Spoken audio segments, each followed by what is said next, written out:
So there's these guys. They spend half their days sleeping and all their nights staring at the skies. They're kind of nerdy for observing celestial spheres. Some people think they're weird. Some people think they're wise. They're certainly starry-eyed. We don't know much about them, but we know that they're fascinated by the swings and arcs of points of light in dark, spellbound by circles, orbits and loops, the comings nearer and the fallings away.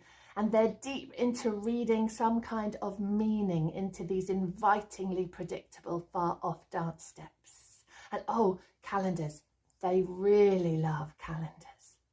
And counting and patterns and observations and light and maps and tables and drawings and angles and numbers and arrangements and stars.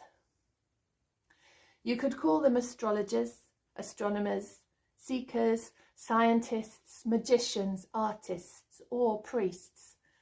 For in this liminal time when the heavens are pregnant with cosmic news, their cosmology includes the concept of God. And however decorative the night sky, they can't bring themselves to believe that it's all purely decorative. They have a hunch these stars are trying to tell us something. These guys gobble up knowledge like it's beans on toast. So when they come across this star, comet, asteroid, meteorite, orb that appears to say more than any other star has said before, of course they pause. A bean halfway to an open hanging mouth slowly slides off the fork. It's new, it's bright, it's moving in an unusual way. They watch it, they track it, they talk, they think, they check the records, the wisdom of predecessors. They find it means a royal birth.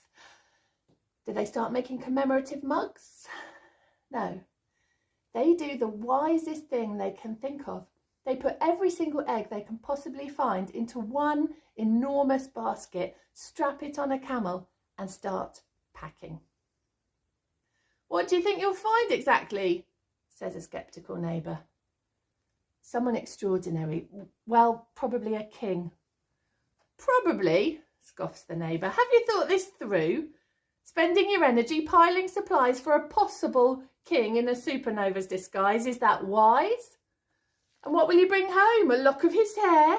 And what if you never find him? There's no guarantee you'll ever get there. And anyway, where is there? And what happens if you don't find him? And then you'll have egg on your face instead. We do not find we need anyone else to think that we are wise, one of them quietly replies. Together we follow our hearts and minds to an unknown prize, because wisdom is sometimes knowing when to go out on a limb and follow a seemingly foolish whim. And even if the odds are low, what if the potential gain is life-affecting change? And why have we watched stars dot to dot for so many years, if not to spot when the earth-moving moment is coming? When planets themselves line up to see it arrive, why would we at that moment turn aside? Would that be wise? The neighbour, rather than engaging with their claims, switches off his brain and rolls his eyes. Good luck with the wild geese, he cries. I wonder if they knew that it would take something like 2 years till that star pop disappeared in a shower of sparks over a humble home in the dark.